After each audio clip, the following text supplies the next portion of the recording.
आप सभी को हरिओम। स्वागत है आपका अपने चैनल पंडित विश्वनंद शास्त्री यूट्यूब चैनल में। आज के इस वीडियो में अब हम बात करते हैं कार्तिक मास की महत्व की कथा अध्याय 8। आइए, स्वागत है आपका। जो कुछ कहूँगा शास्त्र प्रमाण के साथ कहूँगा। आप विश्वास मेरे ऊपर नहीं, आप विश्वास शास्त्र प्रमाण के ऊपर करिएगा।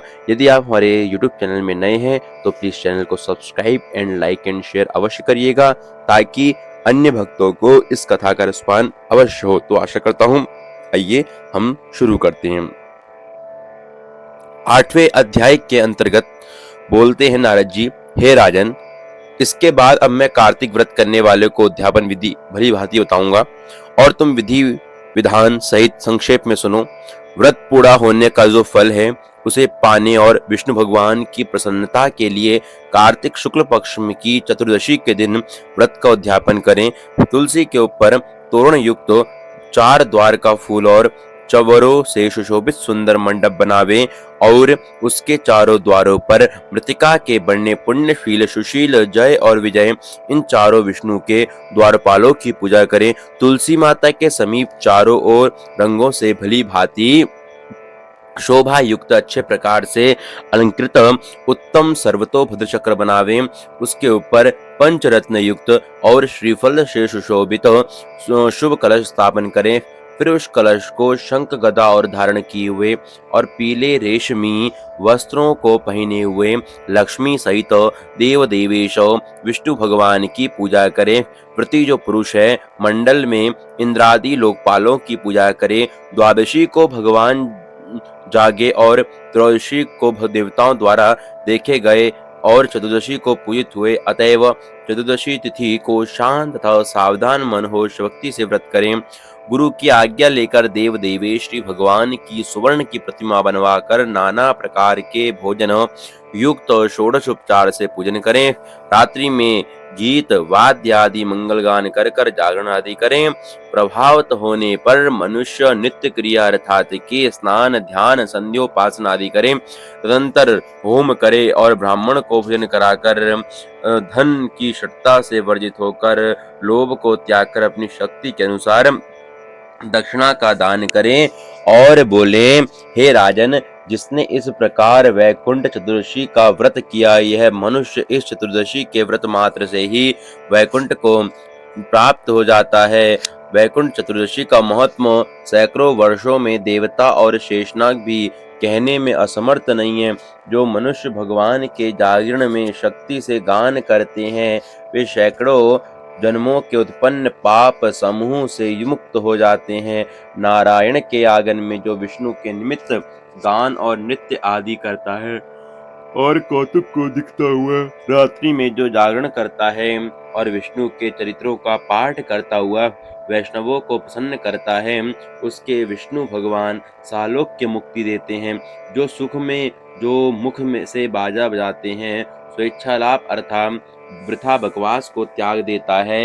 इन भावों से जो प्राणी हरि का जागरण करता है, दिन दिन उसका पुण्य कोटि तीर्थ यात्रा के समान कहा गया है। पूर्णमासी को पत्नी सहित उत्तम 30 ब्राह्मणों को अथवा एक को अपनी शक्ति के अनुसार न्योता दें, क्योंकि विष्णु वर देकर मत्स्य रूप हुए थे। सो इसमें दिया हुआ, होम किया हुआ तथा जप किया हुआ अक्षय फलदायक होता है।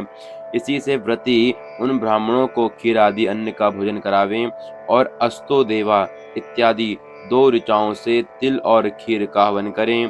देव देवे जो विष्णु हैं, उनके तथा देवताओं के प्रीत्यर्थ पृथक पृथक शक्ति दक्षिणा दें और उनको प्रणाम करें। तदंतर फिर पुरुष भगवान की पूजा कर कर देवताओं तथा तुलसी और कपिला गाय का पूजन करें। तत्पश्चात व्रत का उपदेश करने वाले गुरु की पत्नी सहित वस्त्र आभूषण आदि से पूजन करके उन ब्राह्मणों में समापन करावें। प्रार्थना का मंत्र, तुम्हारे प्रसाद में देवताओं के स्वामी भगवान मेरे ऊपर सदा प्रसन्न हो और इस व्रत से 7 जन्म के किए हुए पाप मेरे द्वारा जो पाप नाश को प्राप्त हों और मेरी पूजा से हमारे मनोरथ सदा सफल हों। देहांत के समय में अति दुर्लभ वैष्णव स्थान प्राप्त करूं। इस प्रकार से उस ब्राह्मण से क्षमापन कर कर और प्रसन्न करके उनका विसर्जन कर कर जो व्रती है उस पूजा को गौ के समेत गुरु का नामदान करें। तब भक्तिमान पुरुष मित्रों तथा आप भोजन करें। कार्तिक में अथवा माघ में इसी प्रकार विधि कही गई है। जो मनुष्य इस प्रकार कार्तिक का व्रत भली करता है वह पाप रहित और सभी कामनाओं से मुक्त होकर विष्णु के समीप हो जाता है। संपूर्ण व्रत और संपूर्ण तिथि एवं सब प्रकार के दोनों से जो फल प्राप्त होता है उससे कोटि गुणा फल बोले इस व्रत को करने से प्राप्त होता है। इस व्रत को करने का विधान से प्राप्त होता है। वे धन्य हैं और वे सदा पूज्य हैं तथा उनका जन्म सफल है। जो विष्णु भक्ति से रत होकर कार्तिक मास का व्रत करते हैं देह में स्थित पाप उस व्रत के भय से कंपायमान होते हैं और कहते हैं कि यह मनुष्य तो कार्तिक व्रत करने वाले मनुष्य हो गया है, तो अब हम कहाँ जाएं। इस प्रकार से कार्तिक व्रत के नियमों का जो भक्ति से श्रवण करते हैं और बोले जो करते हैं वैष्णवों के आगे कहते हैं वे सब पापों के नाश करने वाले फल को प्राप्त होते हैं। इसलिए मैं आशा करता हूँ कि आप भी कार्तिक मास का व्रत रखें। कार्तिक मास की व्रत की कथा को महात्मा को पढ़ें। भगवान नारायण कहना क्या चाहते हैं, भगवान नारायण का भाव क्या है, इसीलिए आप लोग भी इस कथा को सुने। यदि आप मेरे इस चैनल में नए हैं तो प्लीज चैनल को like comment and share and subscribe अवश्य करिएगा। यदि आप मुझसे जुड़ना चाहते हैं तो मुझे आप इंस्टाग्राम में फॉलो कर सकते हैं। आप सभी को राधे राधे। जय श्रीमन नारायण भगवान की जय।